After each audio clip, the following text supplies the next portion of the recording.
Alors, pour les enfants qui étaient là la dernière fois, donc ça sera on va réviser un petit peu ce qu'on a vu il y a 15 jours de ça, d'accord? Donc, on avait parlé d'un endroit. Qu'est-ce que c'est déjà comme endroit? C'était un jardin. Ce jardin s'appelle comment ce jardin? Le jardin d'Éden. Qui a créé le jardin d'Éden? Dieu. Éden, vous vous rappelez qu'est-ce que ça veut dire déjà? Éden, ça veut dire délice. Délice qui veut dire, c'est quelque chose qui est comment? Qui est bon. Qui est bon, qui est Qui est succulent. délicieux, qui est succulent. Et dans ce jardin, Dieu, il va mettre qui déjà dans ce jardin? Adam Le premier homme. Le premier homme qu'on appelle Adam. Adam, voilà.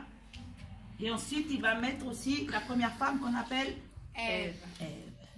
Et ce jardin, il était rempli de la présence. Alors, dans ce jardin, il y avait Adam et Ève. Il y avait qui encore?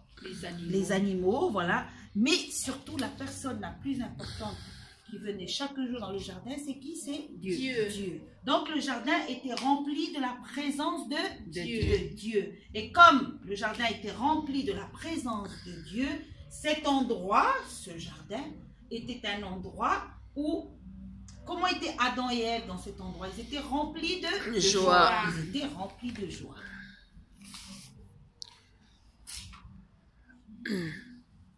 Et chaque jour, Dieu, il venait dans ce jardin avec Adam et Ève et surtout avec Adam. Qu'est-ce qu'il faisait avec Adam? Il parlait, il communiquait. Donc, le jardin d'Éden était un lieu de partage, d'échange, de rencontre. Entre qui et qui?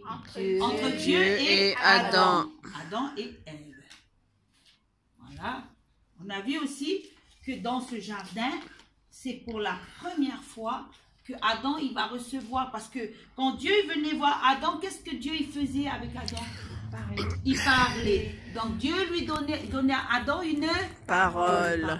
Donc c'est dans ce lieu que pour la première fois, Adam va recevoir la parole de Dieu. Et cette parole, Dieu lui dit, tu pourras manger les fruits de tous les arbres du jardin, mais tu ne mangeras pas le fruit de l'arbre de la connaissance du bien et du mal, car le jour où tu en mangeras, tu mourras, c'est certain.